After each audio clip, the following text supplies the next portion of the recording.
자, 6번입니다.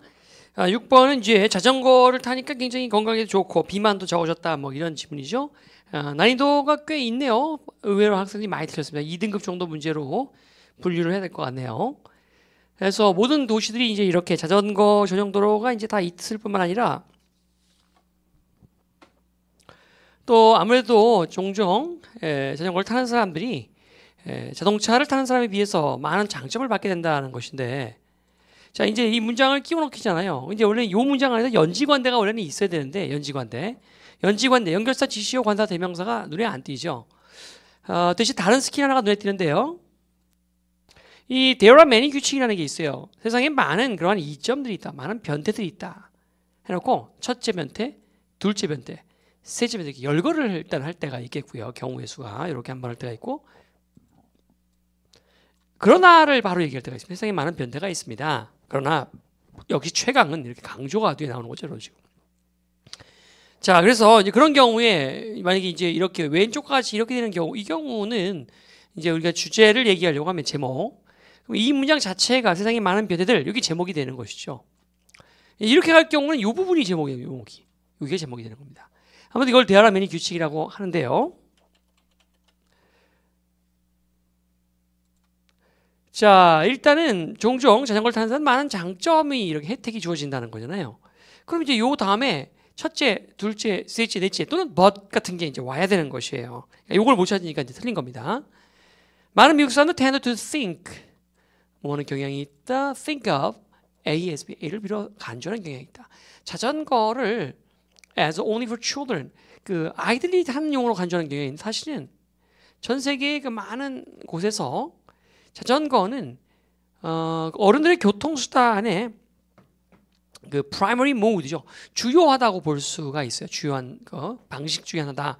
그러니까 이제 우리가 출퇴근해도 얼마나 자전거를 탈 수가 있는데, 미국인들은 자동차라는 게 워낙 뭐 뗄래야 뗄 수가 없다 보니 땅이 워낙 넓잖아요. 넓기도 하고. 아까도 수업 시간에 얘기했지만 워낙 뭐 산업이 뭐 발달하면 굉장히 그것을 소비자들한테 그 집요하게 강조하고 광고나 이런 걸 적극적으로 밀어주는 경향이 좀 있어요. 그래야 산업이 발전하기 때문에. 그러니까 자동차 광고가 뭐 가장 발달된 나라가 또 미국이라고 볼 수 있거든요.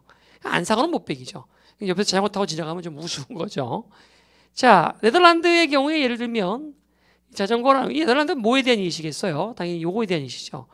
요거죠. 그죠? 자전거라고 하는 것은 거의 urban trip이죠. 도시의 그런 출퇴근 용도에서 30%를 차지한답니다. 이게 굉장히 이 정도면 주요 교통수단이라고 볼 수가 있죠.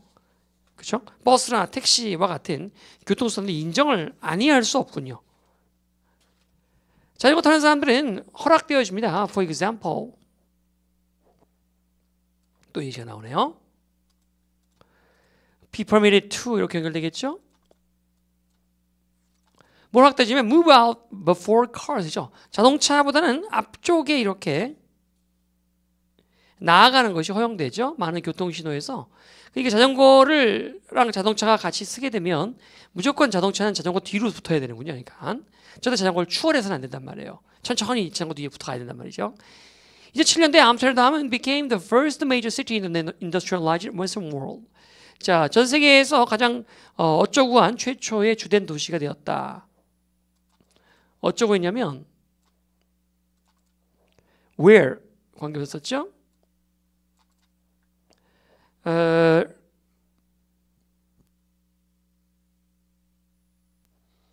카운트 포함이 차지하다죠. 그래서 nearly 거의죠, 거의. near 가까운, 가깝게, nearly 거의.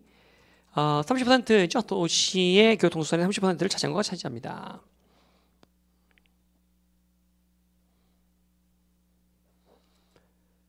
예를 들면은 이제 보시면 같이 이렇게 많은 교통신호에서 자동차보다 자전거가 앞으로 가는 것이 허용된다는 거죠.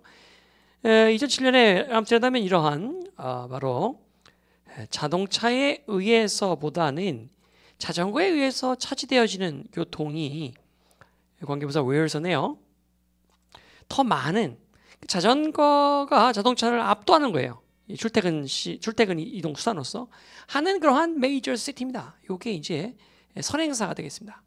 선행사 이렇게 선진국에서 빼버릴까요? 그러면 이렇게 하는 최초의 그러한 도시가 되었습니다. 이거죠.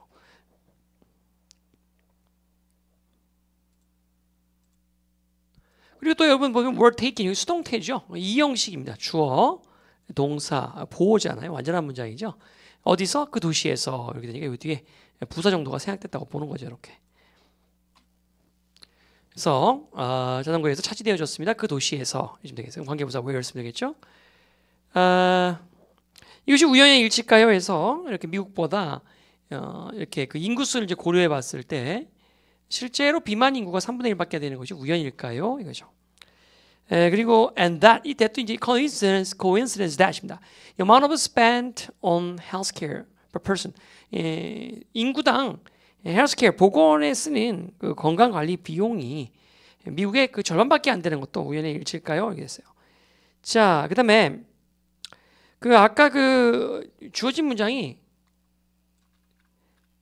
many advantages에서 이제 장점이었잖아요. 그러니까 먼저 가는 게 허용된다인 부분을 찾으면 되겠죠. 그게 어디 있냐면은 허용되어진다, 허용되어진다. 그렇죠? 여기 2번이네요. 2번.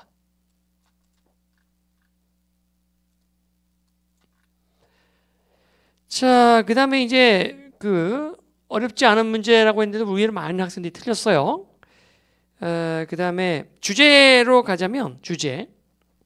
결국은 이제 우리가 아까 문답식 독해를 얘기한 적이 있는데 이 문답식 독해를 보면요. 이제 보통이 이제 독해의 그 마지막 문장에 질문이 이렇게 있는 경우가 있어요. 이런 경우는 거의 이제 질문 자체가 그대로 요지가 돼서요. 답이 없습니다. 뼈가 이걸 뼈 있는 질문이라고 그러죠.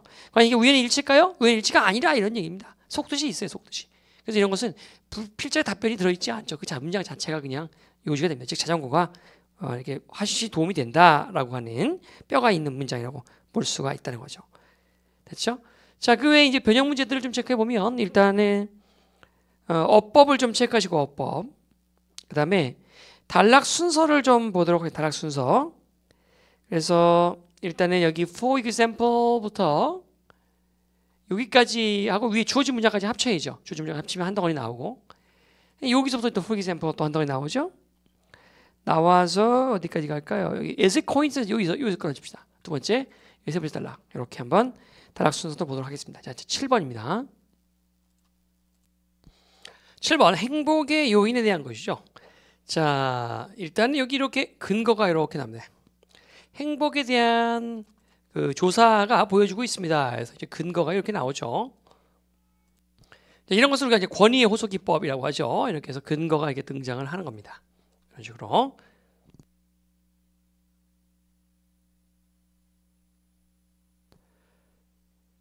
사람들은 surprisingly bad at 놀랍게도 강조한 거 보니까 요지가 나오려나 봐요.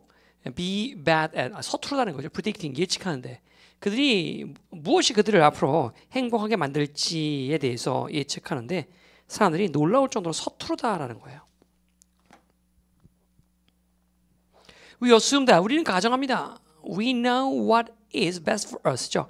우리에게 있어서 가장 중요한 것이 무엇인지를 우리는 알고 있다고 생각하지만 요지죠. Research on affective forecasting 예측하는 건데 감정적인 예측을 한다는 건데요. 이 연구에 의하면 했어요. 이 연구가 무슨 연구인가 해서 보면 이게 이제 이런 거예요. Effort to predict one's emotional reaction to future event. 미래 사건에 대해서 자신이 겪게 될 감정을 예측하고자 하는 노력. 이게 바로 affective forecasting입니다. 아, 이런 일이 있으면 앞으로 내가 이러겠구나라고 이제 예측하는 거예요. 감정적으로. 이런 것에 관한 연구를 해보니까 리서치가 지금 주어인 것이죠. 연구를 해보니까 암시해주고 있습니다. suggest죠. 단수죠. 다르다라고 암시해주고 있어요. 실제로는. 그래서 뭐가 다르다는 거죠? 우리가 잘 알고 있다고 생각하지 사실은 그렇지 않다는 거죠. 사람들이 일반적으로 이제 과대평가하는 경향이 자신이 겪게 될 즐거움에 대해서 과대평가하는 경향이 있고요. 또 사람들은 마찬가지로 연결사 봐둬야겠죠? likewise. 위에 but도 봐두고요. 이렇게 두 개 연결사. 사람들은 또 자신이 겪게 될 불행에 대해서도 상당히 과대평가하는 경향이 있죠. 그러므로 연결사가 3개나 있네요. The roadmap to happiness, 행복에 이르는 그러한 우리의 지도라고 하는 것은 결국 오늘의 요지는 뭐예요? 사실 틀렸다라고 하는 거죠. 이것이 다르다라는 것이 또는 결국은 좀 잘 안 됐다, 잘 맞지 않다, 틀렸다라고 보는 것이 맞겠죠, 그렇죠? 자, 그래서 7번에서 4번상 이미 우리 마음속 깊이 다 내재되어 있다. 아니, 틀렸다니까. 그죠? 빠르게 변한다. 잘못되어 있다라고 했으니까. 보시면 widely assume, 어수면들은 아까 있었죠. 이렇게 일반적인 추정되는 것보다 훨씬 정확하게 뚜렷하게 표시되어 있지 않다라고 하는 거죠. 덜 뚜렷하게 표시되니까 좀 명확히 우리를 행복하게 해주는 것에 대해서 행복에 이르는 로드맵에서 우리는 좀 과대평가, 너무 또 불행에 대해서 과대평가, 좀 정확치 않다라는 겁니다. 정확치 않다. 자, 정답은 5번이 정답이 되겠고요. 연결사 문제 얘기해드렸고, 그 다음에 또 순서 문제로도 볼까요? 연결사가 있다는 얘기는 항상 순서를 내기가 좋다는 얘기죠. 그래서 이렇게 세 덩어리로 나눈다면 벗덩어리 하나, 이렇게 벗덩어리 하나 하고요. 두 번째는 이제 오브를 과대평가한다라고 하는 한 덩어리. 세 번째 덩어리는 마찬가지로 해서 또 한 덩어리 과대평가한다.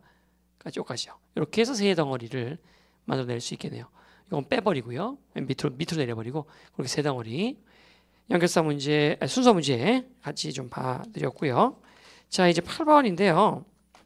8번은 이제 문제 개선을 위한 디버깅이라는 것이 무엇이냐? 자, 컴퓨터 프로그래머들은 부릅니다. call은 call A, B예요. 이렇게 call A, call B죠. A를 B라고 부르다 해서 대표적인 O형식 패턴이라고 생각하시면 돼요. 이렇게 짜증나는 프로그램 에러를 여기가 이제 목적어네요. 목적격 보고는 요거네. 그래서 annoying program error를 A라고 보고요. bug를 B라고 보겠네요. 짜증나는 프로그램 에러를 버그라고 불러요. 버그. A를 B라고 불러요. O형식 패턴이에요.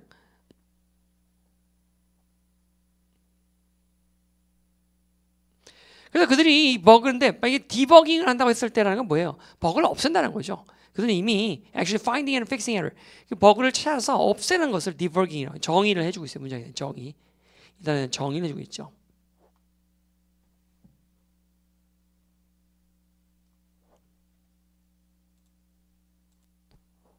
자, 디버깅이라는 것은 여러분 창의력을 부스트할 수 있는, 증가시킬 수 있는 과정이 될 수 있고, 또한 어떤 좋은 방식이 될 수 있냐면 come up with 것은 뭘 떠올리다, 생각해내다, 의문을 떠올릴 수 있는 좋은 방법도 될 수 있어요. 왜냐하면 작은 그러한 그 버그 문제가, 짜증남이 나중에 큰 문제의 그 조짐이 될 수 있기 때문에 디버깅이라는 것은 일종의 창의성의 과정이다. 두 번째는 여러분의 많은 의문들, 왜 그럴까? 이거 왜 이러지? 이런 것을 떠올리는 좋은 방법이 될 수 있다. 이게 떠올리면 나중에 큰 문제를 예방할 수 있다라고 하는 것이죠.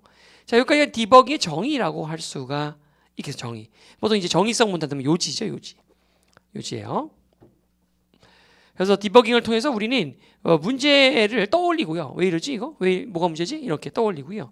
창의성을 동원해서 그걸 해결한다는 것이에요. 그게 디버깅의 과정이죠. 그럼 큰 문제를 막을 수 있다. 오늘 요지까지도 다 나온 것 같네요. 당신은 이것을 이제 매일같이 연습해 볼 수도 있어요. 어디다? 일상생활에. 이런 데들이죠. 그렇죠? 이제 어떻게 되니까 의문을 떠올리죠. Write down every disadvantage죠. 불편했던 점들. 당신이 생각해 봤을 때 불편했던 점들을 막 적는 거예요. 왜 그러지? 왜 그러지? 왜 이게 안 되지? 이런 거죠. 왜 이런 물건은 없지?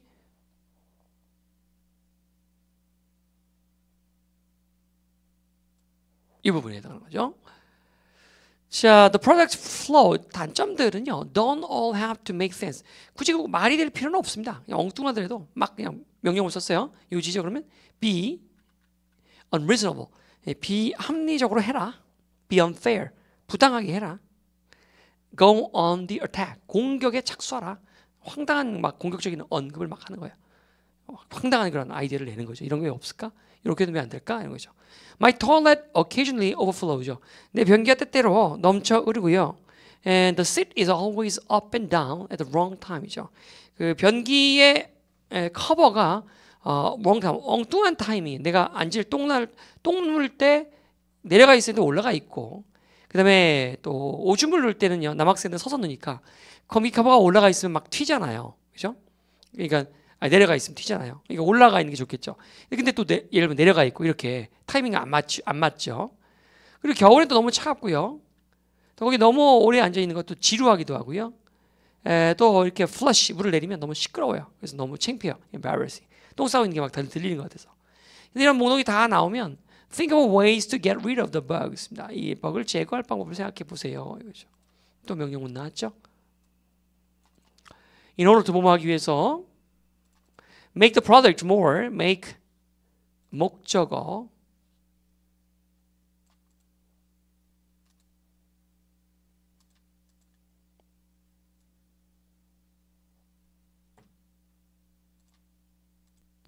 목적격 보호. 그래서 make 목적어 목적격 보호죠.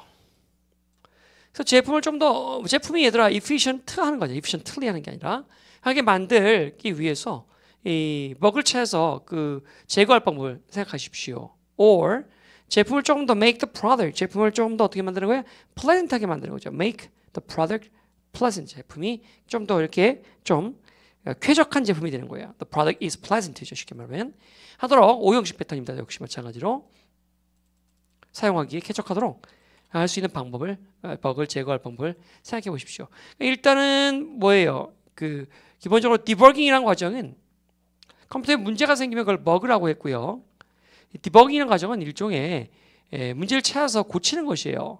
디버깅을 하게 되면 여러분이 일단 의문을 떠올리게 됩니다. 왜 이게 안 되지? 그죠? 여러 불편한 점도 황당하더라도 창의성을 발휘해서 이제 해결책을 찾게 된다는 거죠. 그렇죠? 일상생활도 똑같습니다. 여러분은 불편한 점을 일단 체크하고 그것을 찾으려고 해결하려고 노력해라. 찾고 해결하다. Find, solve. 1번 정답이죠.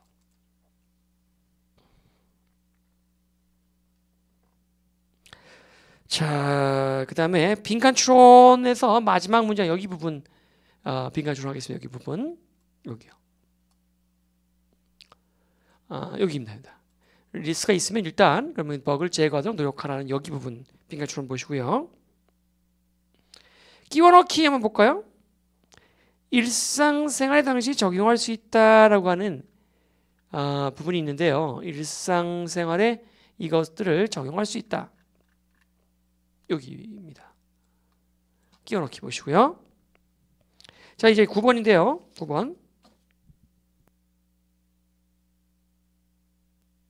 자, 9번은요. 기준 미달인 과제를 제출한 학생에 대한 어떻게 이 학생에게 조언을 해줘야 하느냐 하는 내용이죠. 틀린 학생은 뭐 거의 없습니다. 이 문제는 쉬워서. Suppose 가정해보자. 당신이 학생이 있어요. 되게 그 제때 과제를 제출하지 않는 학생이에요. 이 학생이 가까스로 매니지 투죠. 이럭저럭 뭐뭐하다. 너희들 같은 애. 숙제 밀리면 잘 안 보내고 마는 애들 같네. 자, 이제 같이 가까스로 냈어요. 이 친구가. 제 시간 냈어요. 비록 숙제한 그 수준은 계속 조악스럽게 했지만 it's not good 하지만 anyway submitted 제출했단 말이에요. It's tempting to praise the student. 이 학생을 이제 칭찬해주고 싶은 마음이 굴뚝 같을 것이다. 결국에는 어쨌든 간에 그 학생이 the fact that 뭐 말하는 사실 동격이네요.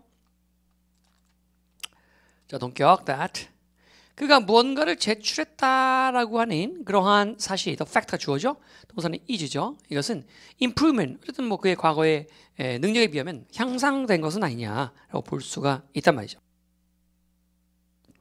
보통 우리 이렇게 동격성 문장이 나오면 요지라고 볼 수가 물론 있습니다. 동격성 문장이 나오면 요지다.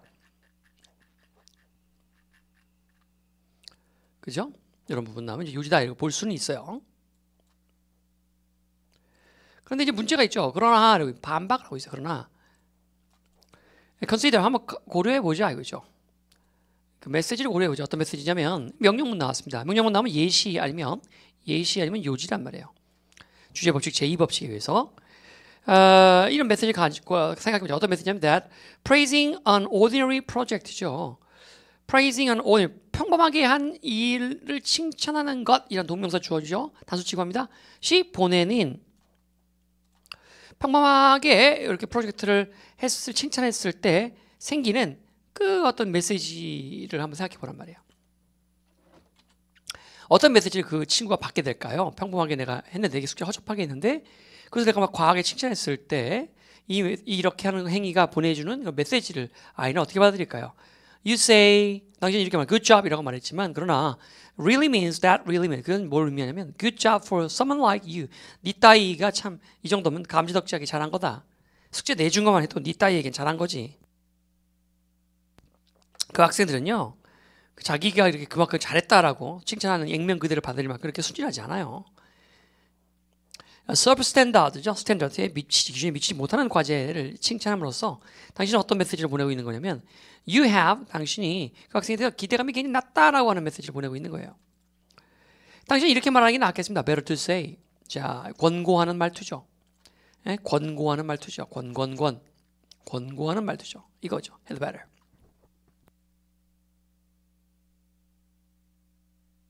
이렇게 말하는 편이 낫겠다. 뭐라고 하냐면 I appreciate that you finished the project on time. 일단 기본 칭찬 해줘요. 제때 내줘서 고맙습니다. I thought that your opening paragraph. 네가 근데 이제 그 숙제를 하는 데 있어서 이 오프닝 부분은 도입 단락은 굉장히 흥미롭게 잘 썼다고 생각한다. 하지만 I think you could have done. 우리 가정법 생각해 보시면 could have pp.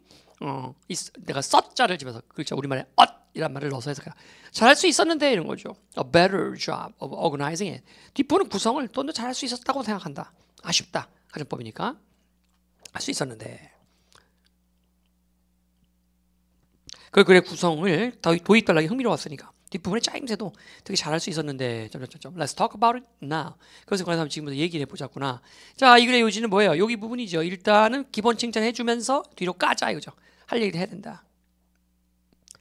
기본 칭찬하면서도 뒷부분에 할 얘기를 해줘야 된다는 거죠. 기대 수준을 낮춰서 학생을 과도하게 칭찬하면 안 되죠. 하기보다는 적당히 기본적으로 칭찬을 하면서 기본적인 칭찬을 하면서 까라는 거죠. 까야 된다. 5번이 정답이죠.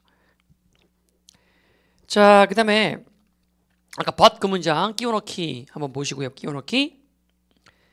그 다음 빈칸 추론 볼까요? 아까 lower expectation 이 부분.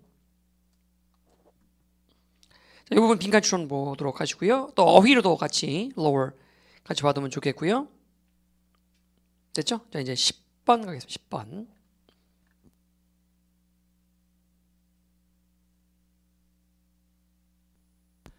자, 10번은 내용일치 문제가 되겠죠. sandfly죠. 그래서 모래파리에 대한 것입니다. 모래파리는 이제 등치가 좀 작고요. 아주 작은 모양이에요. 몇 밀리니까. 아까 모기장 구멍을 통과한다고 했었죠. Hairy flies with long legs입니다. 긴 다리를 가진 그러한 털이 많은 파리다. 사진에서 아까 봤었죠. 그리고 라틴 아메리카에서 라틴 아메리카에서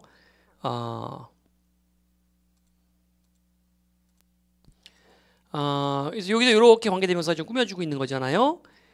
hairy flies를 꾸며주는 거예요. 털이 덮인 파리입니다. 이거죠. 선행사죠. 자, 라틴 아메리카에서 얘네들이 이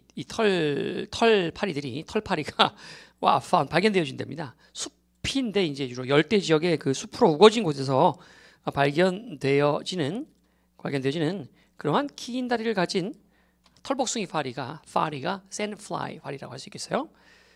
자, female sandflies feed on 뭐를 처먹고 산다죠. 암컷은 피를 먹고 흡혈파리입니다. 그것만 찍고 분사구문 하면서 causing extremely itch 가려움 bite in human 인간에게 가려운 상처를 일으키면서죠. Sandflies rest in dark, moist habitat죠. 어둡고 습한 곳에서 일단 휴식을 취해요. 담벼락 틈 같은데 낮에 더운 동안은 열대지방에 사니까 그렇죠. 그리고는 분사구문 하면서 밤에는 기어 나오면서 emerging이죠. emerging during the hours of darkness. 밤의 어둠에 기어 나오면서. Sandflies have a short flight range. 비행 범위가 짧습니다. 그리고요 여기 have가 첫 번째 동사인데 이 don't가 두 번째 동사네요. Don't fly very high죠. 높게 날지도 않아요. 예를 들면 they rarely bite people. 그들은 거의 사람을 안 물죠. 잠자고 있는 사람들은 거의 안 물어요. 2층에 사는 사람은 거의 안 뭅니다. 2층에서. Sandfly는 너무 작고요. 그 다음에 충분히 모기장을 표준적인 모기장 사이를 들어갈 수가 있어요. 그래서 당시 특별 네팅이 필요하죠. 그래서 그것이 이렇게 퍼메트린 처리가 된 특별 모기장이 필요한데 이것이 이제 어렵게 만든다겠죠. 대부분 사람들이 숨쉬기 어렵게 만든다. 그래서 이것이 퍼메트린이 잘 처방된 모기장은요 효과가 있긴 합니다. 어쨌든 간에 keeping sandflies out 이것들을 이렇게 차단하는데 효과적이다 이거죠. 내용일치로 나오겠죠. 이거 4번 정답이고요. 어법도 조금 덜어 있었습니다. 어법도 몇 군데 있었죠. 내용일치는 또 선생님이 조금 바꿔서 넣어내는 걸로 하겠습니다. 11번입니다. 11번. 역사가 있는 수학이죠. 자, 개인적으로 선생님이 영어를 가르치다 보니까 수학에 대해서 조금 비난할 때가 많죠. 살면서 수학을 볼 일이 별로 없다. 뭐 나도 역시 그런데요. 근데 개인적으로 선생님도 수학을 되게 좋아해요. 이게 입시적인 문제에서 이렇게 좀 비논리적인 걸 내가 지적하고 비판하는 것이지. 아까 우리 언쟁 얘기 나올 때 그렇지만 뭐 수학 선생님들이나 수학 뭐 교수나 뭐 이런 사람을 미워하는 게 아니라 그 어떤 사교육기관들이 하는 행태를 미워하는 거죠. 그 행위 자체. 그래서 마치 무슨 수학만 다니면 무슨 모든 과목의 근본이 되느냐, 그건 뭐 수학자들이 하는 소리고 수학원 원장들이 하는 언행이죠, 언행. 그것이 문제인 거죠. 무슨 수학을 한다고 인생의 그 기본이 닦입니까? 말 같지도 않은 소리죠. 자, 그런 수학이 아닙니다. 그들이 주장하는 그 궤변의 정답은 거기에 있는 게 아니하고요. 아까 내가 얘기했던 이집트의 수학이나 바빌로니아라든가 그런 여러 가지 과거의 고대 뭐 피타고라스, 뼈다고라스 아시죠?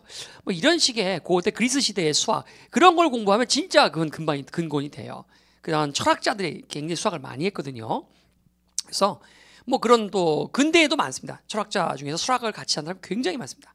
선생님도 그렇잖아요. 선생님도 가끔 내가 수업 시간에 무슨 뭐 주식 관련 얘기하면서 뭐 피보나치가 어쩌고 그 영어 선생님답지 않은 막 언행을 막 하잖아요. 그렇게 다 내가 수학 공부를 하도 많이 했기 때문에 그리고 나도 이과 출신이란 말이죠. 그래서 수학이 좀 깊이 있게 들어가면 여러분 음악에 있어 음계죠. 음계. 그것도 사실은 수학에서 온 것이죠. 과거 입에서 지면서 나온 거긴 합니다만 도네이퍼 솔라시도가 정확하게 수학에 의한 길이 조절에 의해서 된 것이에요. 그걸 하다가 그게 나온 건데 수학이 숫자라는 개념이 나온 건데 정확하게는 뭐 이건 나중에 기회가 되면 또 하기로 하고요. 아무튼 뭐 그래서 이 수학의 그런 고대 수학의 역사, 수학사를 해야 사고의 근간이 이루어진다. 이건 맞는 말이에요. 동감하는 말이지만 현대판 뭐 정석책 답 잡고 해가지고 뭐 수학학원 다니면 모든 학문의 근본이 말 같지 않은 소리입니다. 말 같지 않은 소리예요. 자, 아무튼 수학이라는 것은 본질적으로 상당히 누적적인 학문이죠. 어큐뮬러티브한 학문이에요. 그래서 수백만 년, 아니죠. 수천 년 전이죠. 밀레니엄이니까. 밀레니엄 1000년이니까. 그래서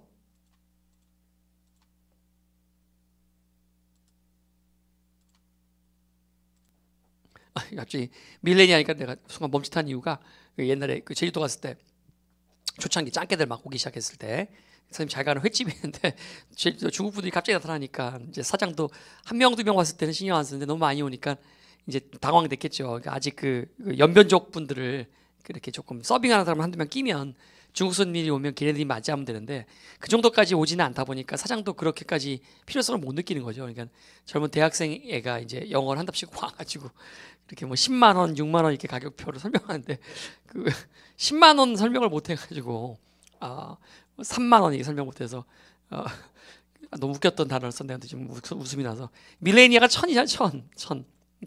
그러니까 여기다 10 밀레니아로 하면 만 원이 돼서 30 밀레니아라고 하면 3만 원 자기 생각에는 내 얼굴을 힐끗 보면서 참 만 원이 영어로 뭐죠? 저한테 물어보고 가졌고 그 친구 밀레니엄을 왜 써? 그냥 돈에다가 자꾸 웃음이 나서 이 단어 한번 보면 그래서 3,000, 100,000 말하면 되는데 그게 만 원이 생각이 안 나서 밀레니엄에다가 배워서 곱하려고 그러고 자, 그래서 결국은 선생님이 했는데 내가 하는 영어도 그 친구들이 못 알아들었어요. 중국인들이. 물론 문제는. 그래서 네이버 켜서 번역기 돌려가지고 하고 싶은 말 치면 중국어로 쫙 바뀌잖아요.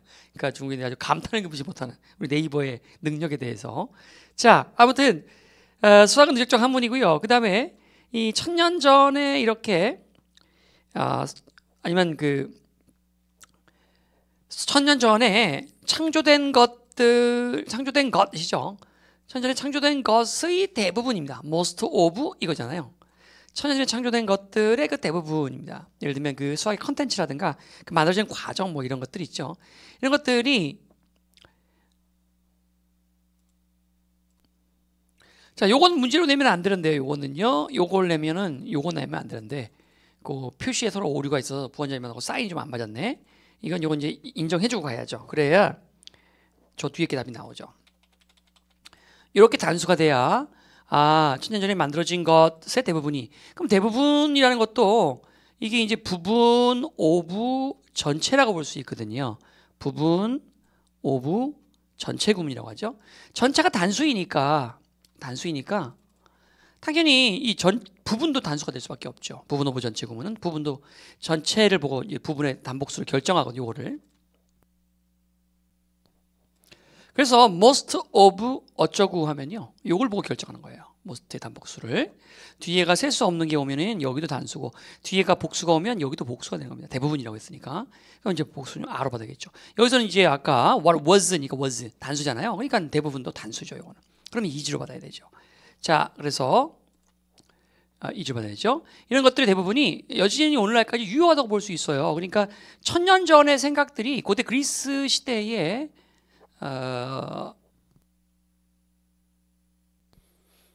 자, 아까 수업 시간에 잠깐 얘기했지만 수학의 역사를 알게 되면 여러분이 수학에 대한 흥미의 눈이 확 바뀌죠. 그래서 인류의 최초의 수에 대한 개념은 사실은 단순히 그냥 지금에 생각하는 수가 아닙니다. 그게 철학의 형이상학적인 생각이었단 말이에요. 그런 수학을 선생님도 굉장히 좋아한다는 겁니다. 그래서 그런 부분들을 공부를 하게 되면 수학에 대한 흥미가 많이 증가가 되고 여러분 지금까지도 유효하다. 수천 년 동안 우리가 발견한 많은 것들이 누적적 측면이 있으니까.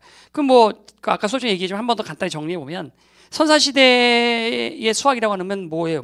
사냥한 그 개수 같은 걸 세보려고 동굴이나 이런 뼈다귀 돌 같은 데다 이렇게 딱딱 선을 긋죠. 찍찍찍 긋고 뭐 5번에 한 번씩 라인을 착 긋기도 하고 실제로 그런 게 이제 아프리카나 이런 데서 발견되기도 하죠. 그래서 이게 무슨 어디 무인도에 갇히면 왜 날짜 세는 것처럼 그게 선사시대의 수학적인 개념의 최초라고 생각할 수 있겠고요. 그게 좀 수학다운 수학이 되기 시작했던 거는 이제 우리가 이제 4대 문명, 바벨로니아라든가 인도의 인더스 문명, 이집트 문명, 또 중국의 황하 문명에서 수학들이 많이 발견되죠. 그래서 그 이집트 같은 경우는 파피루스에다가 피라미드 기하학을 만들게 되는 파피루스에다 그런 기록을 남긴 것들. 또 인도 같은 경우 인더스 문명에서는 여러분 십진법의 개념을 처음 도입한 곳이 인더스 문명이죠. 그리고 중국은 생각나는 게 뭐 있어요? 마방진. 내가 옛날에 수업 중 해준 것 같은데 그 일본계 세계적으로 유명하다 보니까 이걸 스토쿠라고 영어로 읽는데요. 스토쿠는 수독이죠. 수를 읽는다란 말입니다. 그러니까 수를 읽는다라는 일본어가 영어로 돼버린 거예요. 스토쿠라고. 스토쿠 뭔지 알죠? 스토쿠. 근데 원래는 중국에서는 마방진. 그래서 마법을 가진 방정식 진지입니다. 마방식. 그래서 그 안에 들어가면 마치 뭐가 신비로운 일이 생기는 것처럼 이게 피타고라스 학파도 똑같죠. 생각 자체가. 완전순위, 불완전순위 이런 걸 통해서 굉장히 신과 인간의 관계를 수로 해결하려고 노력을 되게 많이 했어요. 완전수, 불완전수 이런 거 있죠. 자, 아무튼 그래서 이런 것들이 고대 수학이라고 할 수 있겠고 그중에 특히 바벨로니아 수학과 이집트 수학은 지리적으로 어디랑 가까워요? 그리스랑 가깝죠. 그래서 그리스로 계승되는 거예요. 그리스에 대해서 이제 확장되죠. 지리적인 이점이 있기 때문에. 그리고 이제 헬레니즘 문화를 타고 더욱더 많이 확장되는 것이죠. 수학이. 그때 특히 고대 그리스 수학의 가장 큰 업적이라면 증명을 도입해. 증명 개념을 도입하기 시작. 증명. 그게 이제 피타고라스 학파가 대표적인 경우로 할 수 있겠고요. 나중에 그것이 이제 또 뭐예요? 이슬람 문화권이 강화되면서 그걸로 넘어가고 이슬람 같은 르네상스 시대로 이어지는 그 이후로도 계속 여러분 근대 수학들 리만 기하학이라든가 굉장히 많죠. 사실은 쭉 이어지죠. 케플러라든가 굉장히 많은 사람들이 등장하는데 아무튼간에 mathematics as in school 학교에서 가르쳐지는 일이죠. 그러면 be taught죠. be taught. 가르쳐지는 그러한 학교에서 가르쳐지는 그러한 수학은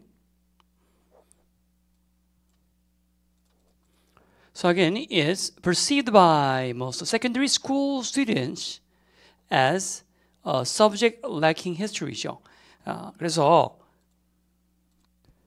뭐뭐로서니까요 역사가 부족한 이게 저 앞에 근간이 없는 시작이 없는 그러한 과목으로서 세컨더리 스쿨 중등 고등학생들에 의해서 인식되어지고 있다. 그렇지 않은데요. 수학은 오묘한 역사를 갖고 있는데 입시라는 굴레 때문에 여러분이 깊이 있게 원리를 못 배우는 거죠. The teacher becomes the source of all that has to be learned. 배워야 할 모든 그러한 것을 차지하는 게 누구다? 선생님이에요. 선생님. 선생님이 여러분이 배워야 할 모든 대상물인 거야. 사실은 수의 개념을 익혀야 되는데. And 그의 수학 문제 풀이 과정이 is to convey that the knowledge to student이죠. 그래서 그의 일은 to convey that knowledge, 그 지식을 학생들에게 전달하는 게 문제 풀이를 하는 것이 유일한 일이란 말이지. 끼워 넣기군요. 수학은 누적적인 학문이다라고 되어 있으니까 그 누적적인 학문에 대한 뭐 얘기가 나와야 되죠. 대개 이러한 교습 과정에서 그래서 이러한 이해가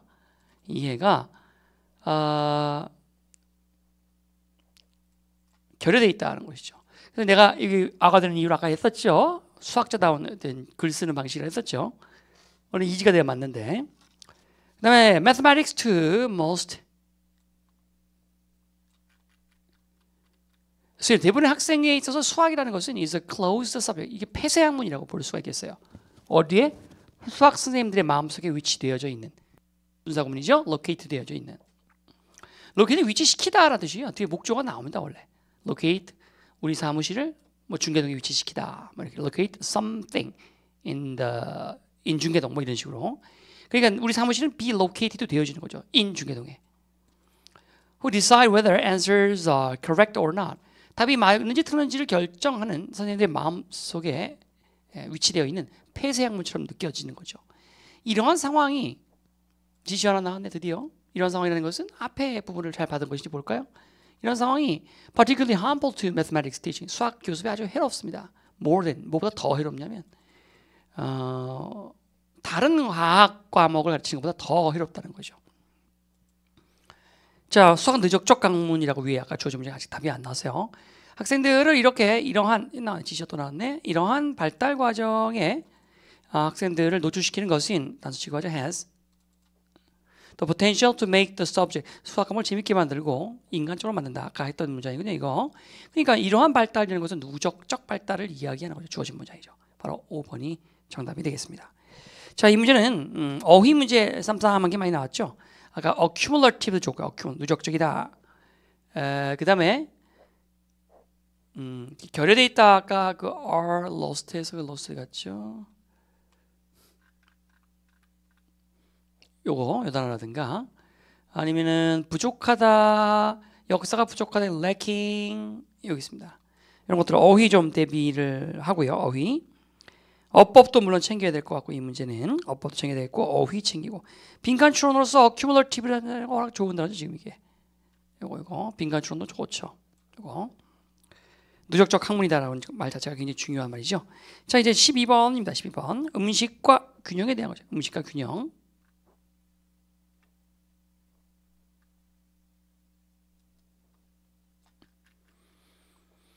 당신이 이제 어떤 음식을 먹느냐, 준비하느냐라고 하는 것은 굉장히 당신의 건강 상태 균형에 무엇을 먹는 것도 중요하지만 당신이 음식을 어떻게 먹느냐, how. 이것도 되게 중요하다는 거죠. 자, 그래서 무관한 문장 고르기인데요. 자, 본능적으로 우리는 desire warming soups and casseroles in winter. 겨울엔 이런 걸 좋아하고 cooling raw 샐러드나 신선한 거, 과일, 여름에 이런 걸 좋아하죠. 본능적으로 우리는 food that require longer cooking over higher temperature. 높은 온도에서 오랫동안 지글지글 해야 되는 이러한 음식들은요. 이런 food들은 food가 이제 주어니까요. help us keep warm. 우리를 따뜻하게 해주고 밸런스를 유지하게 해준다. 그래서 일단 연지관대가 눈에 안 띌 때는 여기서 하나 있네요. 자, 무관한 문장 고르기 할 때 연지관을 체크해서 이것에 대한 예시인지 또 보는 거죠. 그리고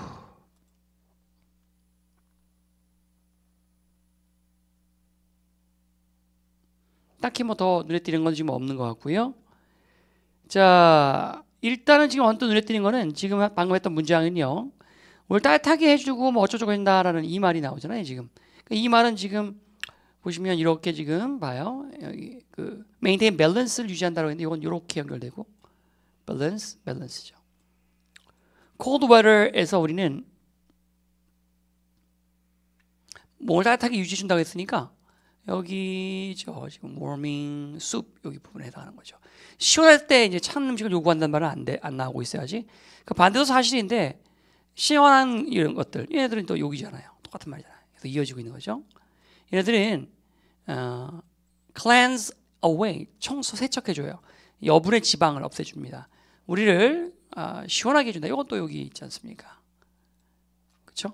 자, 그 다음에 예를 들어서 인도의 경우에 1도만 올라도요, mean temperature, mean이란 말 몇 번씩 했지만 의미하다도 뜻이 있지만 이것이 이제 어원상 볼 때 mean이라고 하는 것은, 그래서 mean이라는 것은 여기 ME가 뭐 meridian이죠. 딱 중간이야, 중간. 그래서 의미하다도 있지만 중간이란 말도 있습니다. 그래서 이게 mean이 이제 평민이란 말도 있고요, mean. 그러니까 이제 mean person이라고 하면 이제 천민, 천한, 지속, 저속어나 mean, 야비한 말도 나오죠, 여기서. 평균값이란 말도 물론 나온 것이고요. 자, 아무튼 평균 온도가 1도만 올라도 어떤 결과를 초래하냐면 밀을 약 700만 톤을 잃게 됩니다. 나왔어요. 이 무엇에 대한 예의냐 이거죠. 아무런 것에 대한 예의도 아니죠. 즉 4번은 이 3번 문장에 대한 예시가 될 수 없다는 거죠. 일단은. 자, if you are someone who tend to feel too hot or too cold, 몸을 너무 차갑게 또 뜨겁게 느끼는 사람이라면 이러는데 이건 또 여기로 연결되잖아요. 아까 여기 본능적으로 우리는 1번 문장에서 여름엔 덥게, 겨울엔 시원하게 뭐 이런 거, 그런 음식을 선호한다라고 하는 이 부분이죠. 사람이라면 생각해봐라. 당신이 먹는 것과 당신의 환경이죠. 아까 했던 거네, 여기 뒷부분은요. 자, 그 다음에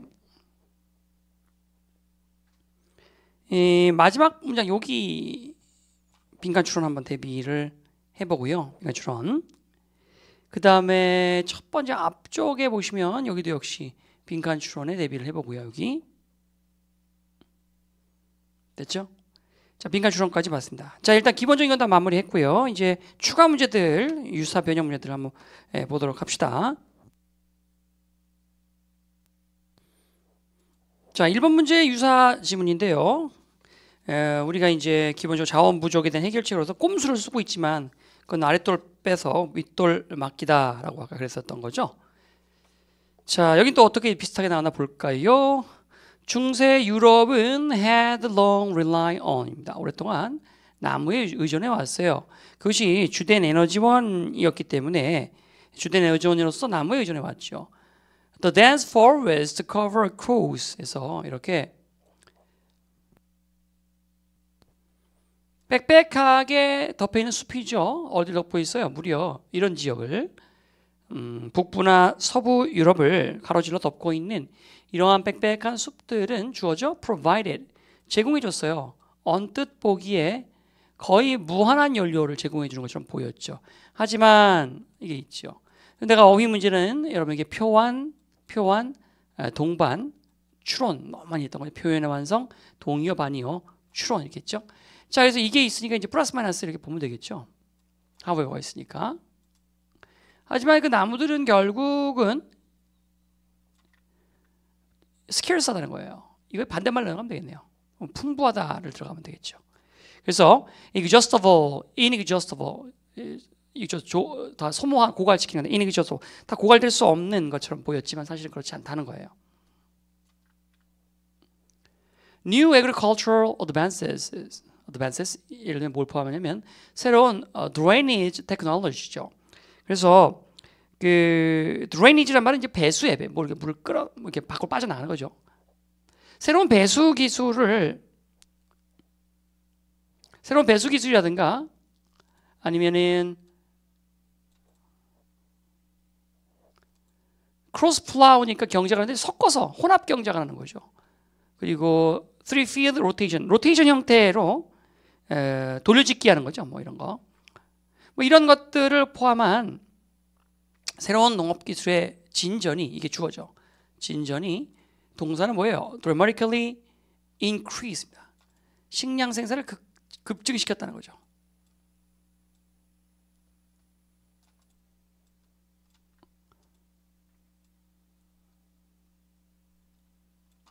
자, food. 그다음에 surplus, 잉여, shortage, 부족이죠. 식량 부족은 결국은 lead to increase in the human population, 인간 인구의 증가를 낳았고 in turn 또 그 결과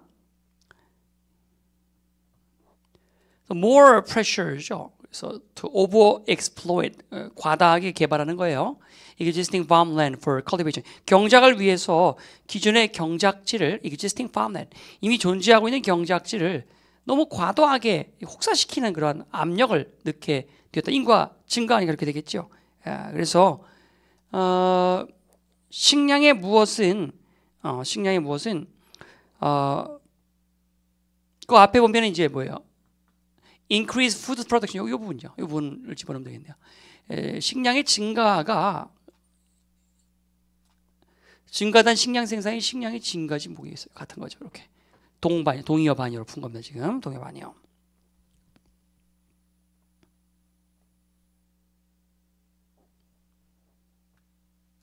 자, 14세기쯤에 유럽은요 뭐에 직면합니까? 엔트로피 문제에 직면해요. 엔트로피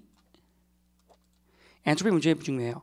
그래서 엔트로피 이제 쉽게 말하면 그냥 쓰레기라는 거예요. 쓰레기. 굉장히 쉽죠. 쓰레기. 우주로 우리가 가고 있잖아요. 우주 쓰레기가 막 나온다 그래요. 그래서 우리가 어떤 것을 생일을 했을 때 생기는 결과물을 엔트로피라고 하는데 이 엔트로피라고 하는 것은 이제 사회학으로 볼 때 또 자연과학에서 볼 때 굉장히 그 의미가 좀 다릅니다. 쉽게 하는 방법은 그냥 쓰레기라고 생각하면 쓰레기. 엔트로피 잠깐 의문을 갖는 학생이 있을 것 같아서 아예 그냥 이렇게 네이버를 보여드릴게요. 옛날 EBS가 이렇게 어려웠어요. 이런 개념들이 그냥 툭툭툭 튀어나왔다는 말 사실을 보면 2012년도 것만 해도 그랬었죠. 그래서 엔트로피라는 거 여기 나와 있는 것처럼 사실 원래 상태로 환원할 수 없게 되는 현상, 자연물질이 변형되어 원래 상태로 돌아올 수 없는 현상을 엔트로피라고 하는 게 쓰레기라고 생각을 했죠. 쓰레기. 그렇죠? 쓰레기. 근데 이게 이제 또 물리학으로 들어가면 좀 복잡해요. 그래서 이게 엔트로피를 하려면 엔탈피는 에너지 총량을 말하는 건데 그래서 이거 설명하면 좀 복잡합니다. 엔트로피가 유명해진 이유는 우리 지문에서 유명해진 이유는 왜 그랬냐면 이런 물리학 때문에 그런 게 아니고요. 연력학 법칙이니 뭐 이런 것 때문에 유명한 게 아니고 이 제레미 리프킨이라는 이 아저씨가 이제 바로 문제를 일으킨 장본인이죠. 이분이 미래학자인데 그래서 선생님이 지난번에 소유의 종말, 노동의 종말 얘기했었죠. 이 미래학자인 엔트로피 할아버지가 이 할아버지 다 되셨네 이분도. 엘빈 토플러 제3의 물결 이후에 한국에서 가장 많이 사랑받는 미래학자 중에 한 명이에요. 엔트로피를 저자인 리프킨 아저씨는. 그래서 이 아저씨는 뭐라고 표현했냐면 엔트로피라고 하는 것을 좀 사회학적 용어로 바꾼 것이죠. 그래서 일단 기본적으로 인류가 이제 어떤 엔트로피란 말은 인류가 뭐라고 해야 되나요? 그래서 이 제레미 리프킨은 연력학 제2법칙이라고 하는 것이 인류가 발견한 법칙 중에 가장 위대한 법칙이다 이렇게 말을 하는데 그거보다는 이거죠 이제 결국은 여기서 말하는 엔트로피는 뭐예요? 에너지나 인류의 자원을 사용 가능한 것에서 사용 불가능한 것으로 쓰레기라고 생각했잖아요. 이용 가능한 것에서 이용 불가능한 것으로 이렇게 질서에 있는 것이 무질서한 것으로 바꾸게 만드는 것 그걸 엔트로피라고 여기서 정의를 하고 있어요. 이 엔트로피 이 책이 굉장히 유명한 책이거든요. 사실은 그래서 나온 지가 2007년이니까 이보다 훨씬 전에 나왔습니다. 이건 번역을 이때 했다는 뜻이고 자 아무튼 그것이 이제 엔트로피가 되겠습니다. 자 그래서 유럽은 이제 엔트로피 문제에 직면했죠. The similar 다르다, 다르지 않은 똑같은 거죠. 바로 로마 제국이 이렇게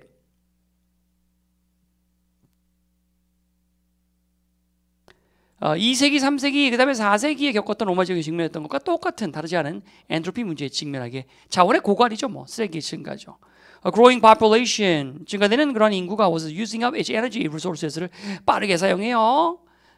자연 자원이 그것을 복구할 수 있는 원상태로 나무가 자라는 시간보다 나무를 베는 속도가 더 빠르다는 거죠. 자, 그래서 사용한다라고 하는 using up이라는 단어가 있죠. 이렇게 한다. 그러면은 일단 여러분 그 replenish라는 말이 있는데 replenish라는 것은 이제 보충한다라는 뜻이고요. 다시 채운다는 거. replicate, 플릭이라는 말은 접는다는 뜻이죠. 접는다. complicate, 복잡하다 뜻이죠. complicate, 접는다는 거예요. 다시 접는다는 뜻이니까 이거는 복제하다 뜻이에요. 여러분 종이 이렇게 미술에서 이렇게 가운데 물감 넣고 딱 반 접었다 딱 피면은 좌우가 똑같잖아요. 그런 것 같은 replicate, 복제한다는 거죠. 자, 그래서 여기서는 써버린다는 말과 똑같은 것은 반대말 다시 채운다라고 하는 replenish입니다. 결국은 만연된 그러한 deforestation, 벌채하고 eroded soil이죠. 침식된 토양들이 결국은 에너지 위기를 일으키게 된 것이다 이거죠. 정답은요 5번이 정답이 되겠네요. 5번이요. 자, 이제 14번. 자, 희가 가리키는 대상이 나머지 넷과 다른 것은인데요. 분노에 대한 거 아까 우리가 2번 문제에서 했던 거죠. 2번 문제. 뭐 내가 하는 행위나 말에 대해서 화가 난 것이지 나한테 화를 내는 건 아니다라고 생각하면 분노를 다루는 우리의 태도가 바뀔 수 있겠다라는 거예요. 그 아까 얘기하다 깜빡했는데 요즘 선생님이 그 쩐의 전쟁이라고 한번 얘기했죠. 수업 시간에.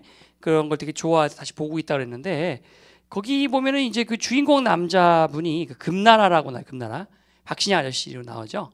그래서 그 양반이 이제 그 마동포라고 동포사 그 저기 사채시장의 애교머리라고 불리우는 동포사 아저씨 밑에서 이제 일을 배워서 아주 그 천부적인 돈을 받아오는 능력을 그렇게 사채업자로서 가서 사람들을 괴롭히지 않고도 충분히 이를테면 아들이 진 도박빚을 갚게 하기 위해서 아버지를 잘 설득해서 아들을 일단 죽이죠.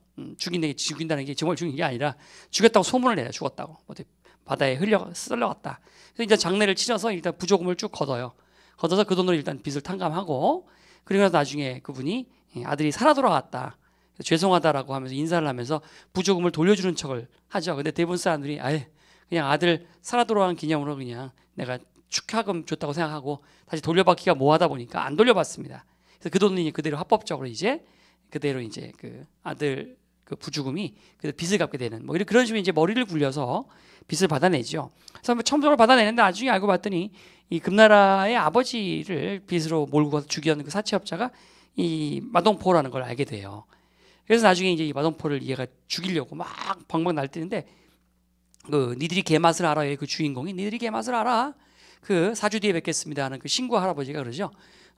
이 못난 놈 같으니라고 마동포가 네 부모를 죽인 게 아니라 돈이 네 부모를 죽인 것이다. 그러니까 대상은 마동포가 아니라 돈이다. 돈에 복수해라. 뭐 이런 명대사가 나옵니다. 다시 박신양이 마음 잡고 마동포 밑으로 들어가요. 그래서 다시 자 아까 그 어떤 분노에 있어서 그것이 어떤 데 원인이 있는 것인가, 누굴 향한 분노인 것인가에 대한 걸 보니까 또 하필 또 그것이 생각이 나네요. 자, 14번도 한번 볼까요? 때때로 우리의 분노 참 많이 나오네요. 분노 어디서 유래하냐면 과거의 상처에서 오는 경우. 이건 분노의 원인이 과거의 상처예요. 이 경우는 그걸 풀려고 거기에 과거의 그 장소에 가서 후드라 팰 게 아니라 이건 병원 가야죠. 병원. 심리 치료 받아야 되는 거죠. 그래서 cause us 우리로 하여 to project 투영한다는 거죠.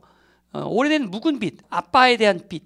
이것을 새로운 사람, 그 당시 아빠 때는 있지도 않았던 여직원한테 가서 막 방방 날뛴다는 말이죠. 아무 상관도 없는 건데 이런 경우가 있다. I know a man who carried his father's grief. 아버지의 해고에 대한 슬픔을 수년 동안 간직한 사람을 알아요. 자, 그가 어렸을 때 여기서 그런 건 아들입니다. 그의 아버지는 이제 무례하게 부당하게 해고당했어요. 그의 아버지 자체도 굉장히 힘드셨겠죠. 그 당시에. 그러나 그리고 나서 그의 아버지인 그는 이제 아버지가 되겠습니다. 곧 정상을 되찾았다. 하지만 아들은 아니었다. 아들은 아주 감성이 예민했고 뭐라고 생각했냐면 자기 아버지에게 가해진 이런 가해 행위가 상당히 부당하다고, 심각한 부당이라고, 불의라고 느꼈던 거예요. 아들, 아버지, 아들. 답은 2번이네요. 자, 그 다음에 그가 allow, 허용했지요. 자신의 노여움이 이 불의에 대한 자신의 이런 노여움이 뭐 하도록 허용했냐면 to grow, 폭풍 성장하게 내버려뒀어요. 뭐 할 때까지? 그를 짓누를 때까지, torment, 괴롭힐 때까지. 20년이 있다가 그는 아버지의 옛날 직장으로 가는 거죠. 가서 그런 rail이라는 것은 이제 기찻길이 아니라 그래서 쏟아부는 거, receptionist, 그 접수 여직원한테 왜 우리 아버지 이렇게 했어? 미스트리맨 어떤 학대한 거야, 아빠를 한 것에 대해서 막 쏟아부는 거죠. 그 보면은 사실은 그 was in diaper죠. 기저귀 차고 있었죠. 아버지가 해고될 당시엔 애기였을 거란 말이에요. 아무 상관도 없는 거죠. 이 소리는 보여주고 있습니다. 뭐가 왜 중요하지? 식별하는 것이 왜 중요한지. Underlying cause of our anger. 우리의 노여움의 근본적인 원인을 찾아내는 것이 왜 중요한지를 보여주는 사례라고 할 수가 있겠어요. 근본 원인을 찾아서 그걸 치료하는 게 좋겠다. 자, 이렇게 해서 정답은요 2번이 되겠고, 나머지 두 개는 이제 우리가 지문만 이렇게 남겨놨는데요. 봅시다. 다음 시간에 이제 여러분 시험 볼 것들이죠. 자, 첫 번째 거는 뭐냐면 One swallow doesn't make a summer. 한 마리 제비가 여름을 만드는 것은 아니다라는 말이 있습니다. 즉 부분을 보고 전체를 속단하지 마라. 김치국부터 마시지 마라. You might think this phrase, 이 말이 당신은 윌리엄 셰익스피어나 또 다른 위대한 시인에게서 유래했다라고 생각할 수 있고 또 그렇게 들릴 것이다. It sounds as if it should. 마치 그래야 될 것처럼 들린다. 하지만 사실상 이 말은 아리스토텔레스의 책에서 온 거예요. 아리스토텔레스 책 중에서 니코마시안 에틱스라고 하는 책이 있는데요. 니코마커스 윤리학이라고 이제 보통 번역이 되죠. 니코마커스의 윤리학. 소위 because he dedicated it to his son 니코마커스죠. 그래서 그 책은 뭐 그의 아들인 자기 아들 니코마커스에게 그 책을 헌정했기 때문에 그렇게 불려요. 니코마커스 윤리학, 니코마시안 에틱스라고도 불려요. 이 니코마커스 윤리학이라고 하는 것은 기본적으로 이제 우리가 이제 아리스토텔레스의 철학 여러분 논술 배울 때 많이 나오는 거죠. 이거. 그래서 아주 세계 최초의 아주 체계적으로 딱딱 체계적으로 10권으로 구성된 책인데요. 윤리에 대한 모든 것을 체계적으로 이렇게 딱딱 아들에게 해주는 이야기처럼 정리해놓은 책입니다. 근데 이제 문제 10권의 이야기 속에 어떤 그 챕터별로 나눠져 있으면 좋은데 그렇게 안 하고 그냥 다 10권을 써내려간 거예요. 그 사람이. 뭐 어떤 챕터 구별 없이. 그러다 보니까 현대 그 후손들이 연구하는 과정에서 단원 제목들을 소단원을 챕터를 붙여가지고 볼까요? 이렇게 붙여가지고 1권부터 1권의 목차 이렇게 붙여서 아마 이 책을 아마 서점에 가서 보시면 이렇게 목차가 돼 있을 거예요. 이게 근데 우리가 붙인 겁니다. 이 사람은 쓸 때 이런 걸 붙이지 않았어요. 그냥 쭉 그냥 권의 구별만 다 쓰면 모자라니까 2권으로 넘어가고 다 쓰고 내용이 모자라니까 또 3권 넘어 이렇게 10권을 집필을 한 거예요. 그래서 보면 도덕에 대해서 굉장히 디테일이 나와요. 이런 사람이 있을까요? 정말 그죠? 천재 소리 들을만 하죠. 아리스토텔레스 역시 보시는 것 같이 굉장히 많은 선생님도 필요한 것만 군데군데 내가 책 보는 거 되게 싫어하는 스타일이라고 말씀드렸죠. 선생님 책 많이 보는 타입이라 책 독서가 정말 질색이 합니다. 이렇게 재미없는 책은 더 안 보겠죠. 그래서 필요한 것만 군데 골라서 강의에 필요한 것만 본 적이 있을 뿐 그래서 처음부터 끝까지 10권을 다 본 적은 없어요. 나도 역시도. 아무튼 대단하시죠. 윤리학을 이렇게 책에 정리할 수 있을까요? 소단원은 본인이 붙인 거 아니다 그랬어요. 자, 아무튼 이런 책에서 그가 이야기한 것이다 라고 되어 있고요. 자, 그 다음에 The point he was making, 그가 말하고자 하는 핵심은 was 다름 아닌 was that just as it takes more than the arrival of one swallow to prove that summer has come. 문제도 기네요. 오, 옛날 거랑 확실히 기네요. 자, 그래서요. 자, just as 뭐뭐가 마찬가지로죠. 그 이상이 걸린다는 거예요. 뭐가요? 한 마리 제비의 도착 이상이 걸린다고요. 그것처럼 뭐 하느라고 증명하기 위해서는 여름이 왔다라는 걸 증명하기 위해서 한 마리의 제비의 도착 그 이상이 요구되는 것처럼 몇 가지입니다. 그리고 and more than a single warm day. 그리고 하루 이상의 따뜻한 날이 필요한 것처럼 충분한 증거를 모아야 되는 것처럼 so, just as so, a few moments of pleasure. 단순히 몇몇 짧은 기쁨의 순간만 가지고 우리가 과연 이것을 진정한 행복으로 add up to, 합해서 add up to라는 것은 결국 합해서 뭐가 되다 뜻이에요. 진정한 몇몇 짧은 순간의 행복만 가지고 과연 진정한 행복이 되겠냐는 거야. 그러니까 행복을 구성하기엔 좀 부족하다는 거죠. 여러분이 제주도만 갔다 오면 행복할 것 같죠? 그래서 제주도를 갔다 왔다면 그것만 가지고 우리가 진정한 행복을 만들 수 있겠냐. 여기서 이제 나중에 우리가 그 에피쿠로스 학파의 아트락시아라고 하는 이런 개념이 또 생각이 나는군요. 자, 그래서 이제 이렇게 진정한 행복에 대해서 우리가 에피쿠로스 학파라든가 항상 이제 그 행복을 추구하는 것이 인간의 본성이니까 그것이 진정한 행복이 참다운 선이 무엇일까? 플라톤 하면 이제 우리가 이원론을 주장한 것이고 뒤에 나오는 피타고라스는 또 수를 통해서 인간의 균형, 신이 예비한 숫자들 완전수, 불완전수 뭐 이런 것들을 통해서 또 괴팍스러운 주장도 많이 했죠, 피타고라스가. 그래서 굉장히 그 수를 가지고 신비주의적 접근을 해서 신이 아니면 이렇게 수를 만들어 놓을 수 없다라고 생각한 거예요. 그러니까 뭐 1이라는 건 뭐 자기 혼자, 2라는 건 서로 협력하고, 뭐 3이 뭐 2가 갈등인가 뭐, 그래서 수에다 의미를 부여해서 또 거기다 또 음악까지 넣어서 했으니 더욱더 종교스러웠겠죠. 아무튼 진정한 행복을 찾기 위해서 수를 통해서 자, 그래서 이제 그렇게 죽음의 공포를 극복하고 이런 식의 약간 좀 유물론적으로 접근을 했다고 볼 수 있죠. 그러면 이제 죽는 게 두렵지 않다. 결국 이것은 다 수의 이합 집산일 뿐이다. 아무튼 이렇게 단순히 몇 가지만 가지고 행복을 완전히 만들 수는 없다고 본 거예요. 아리스토텔레스의 행복에 대한 생각은요, 사실은 wasn't a matter of short-term joy. 단기간의 행복이 아닙니다. 이 사람은. 놀랍게도 그는 어떻게 생각하면 아이들도 행복할 수 없다고 봐요. 아니 이게 좀 말도 안 되는 소리죠? 어떻게 아이가 행복하지 않다면 도대체 누가 행복할 수 있지? 근데 그가 말하는 아이의 행복이라는 것은 좀 달라요. 그가 우리 거랑 얼마나 다른지, from ours, 얼마나 다른지를 보여주는데, 아이들은 이제 막 삶을 시작했죠. 그래서 그는 어떤 진정한 의미로서 길게 살았다고 볼 수 없어요. 아까 뭐 confident people 같은 경우는 자신감 있는 사람들은 좀 길게 본다, 빅 픽처로 본다고 했잖아요. 그러니까 이 아이의 삶이 끝까지 행복하다고 누가 장담해? 이제 막 1막이 시작된 것뿐인데. 그래서 진정한 행복은 그래서 결국은 뭐예요? longer life를 필요로 한다라고 하는 것이 아리스토텔레스의 생각이었단 말이죠.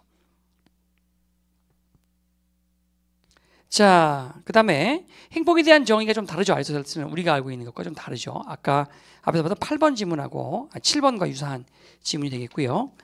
자, 16번째 문제인데 봅시다. 이것은 우리가 했던 거 11번 문제와 유사 지문입니다. 11번 문제. 수학의 역사에 대한 거. 수학의 역사. 수학의 역사를 알면 좀 더 수학이 재밌어질 텐데, 선생님이 아까 간단하게 수학의 역사를 좀 읊어드렸죠. 그 중에서 이제 바빌로니아나 이집트를 방문하면서 이 깜짝 놀란 피타고라스가 자신만의 이제 독특한 그런 그리스 수학 체계를 만들어 나가기 시작합니다. 자, 이 수학의 역사라는 것은 사실상 어떤 의미에서 보면 기원전 532년에 시작했다고 볼 수 있다. 이 해가 어떤 해냐? 바로 피타고라스가 탄생한 해다. 그만큼 피타고라스 학파가 영향을 엄청나게 미쳤다는 거죠.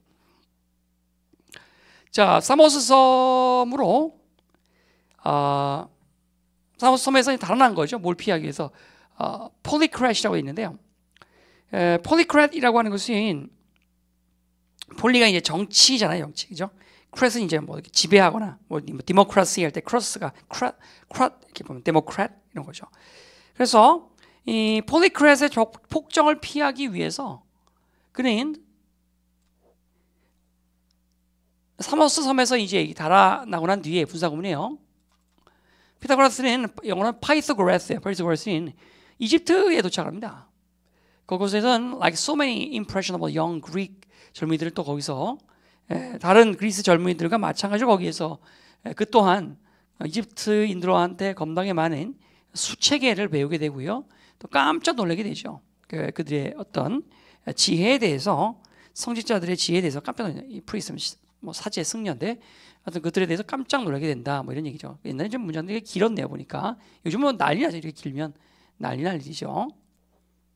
자, 그래서 일단 얘가 사모스 섬을 탈출했다 했는데요. 이렇게 폴리크렛의 폭정을 피해서 티라니, 단지 정치하는 거죠. 이건 좀 이제 뭐 여러분 좀 어려운 내용일 수도 있는데, 당시 고대 그리스는 우리가 아직 도시국가 형태잖아요. 그래서 그걸 알려면 이제 이걸 좀 알아야 되는데요. 이 참주 정치라는 거죠, 참주 정치.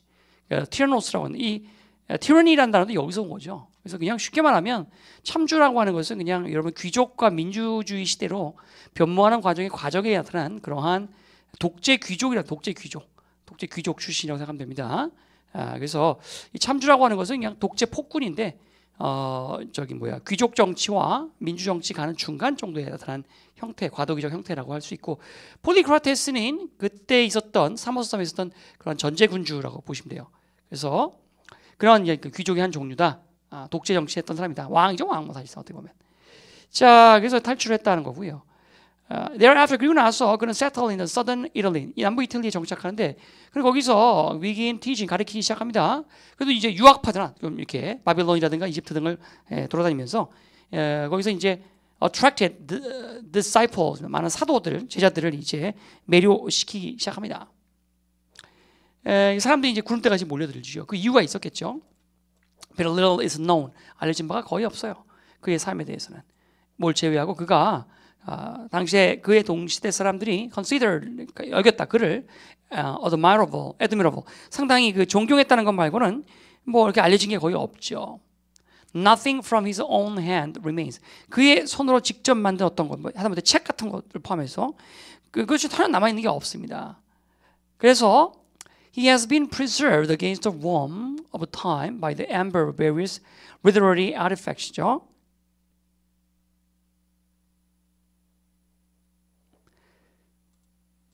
굉장히 표현이 추상적이라 이런 것들은 아마 실제 올해 EBS 수준이라면 만약에 이게 나온다면 당연히 이 문장은 그냥 제거돼 버렸겠네요. 제거.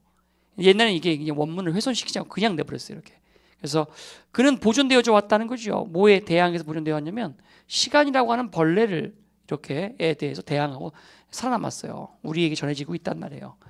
어디에서 전해졌냐면 다양한 문헌들 있죠.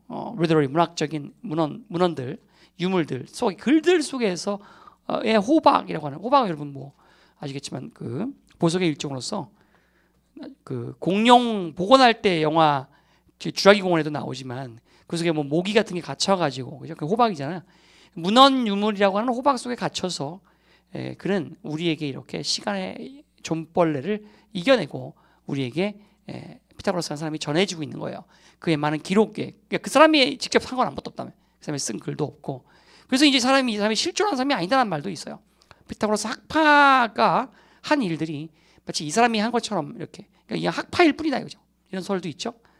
피타고라스 학파에 들어가려는 것은 명백히 수학적 능력이 뛰어나면 들어갈 수 있었습니다. secrecy 비밀 유지는 강요되었고요. 다이어트리 식사의 엄격한 규제 이런 것들. 예를 들면 이제 콩 같은 거 있죠. 콩을 금지하는 그런 음식물 규제 같은 그런 우스꽝스러운 일들이 이렇게 여기선 유지되어졌었습니다. 이거죠. 그래서 엄격한 금욕적 생활, 깨끗하게 이제 몸을 유지하고 수의 신비를 찾아가고 뭐 이러면서 이제 신의 섭리에 가깝게 가려고 하는 피타고라스 학파란 말이에요.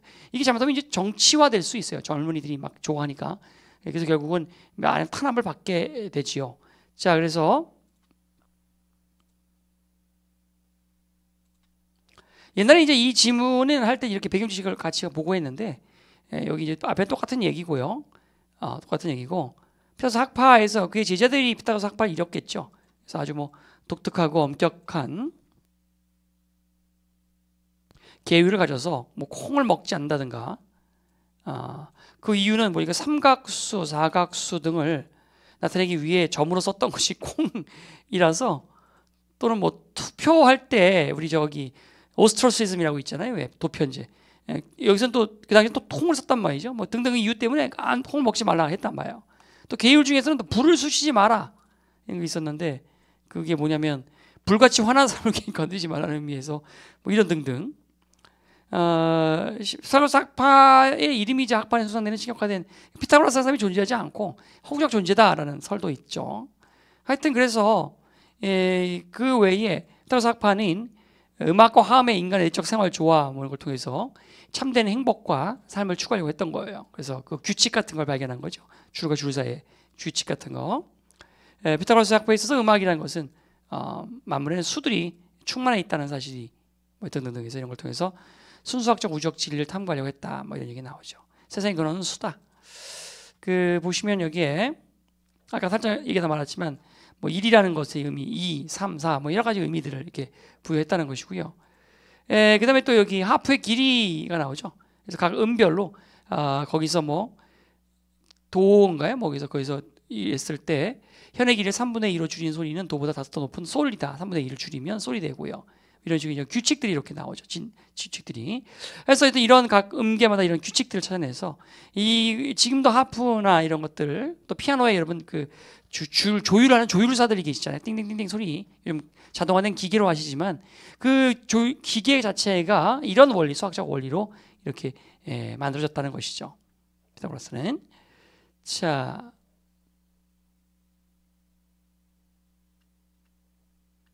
됐죠?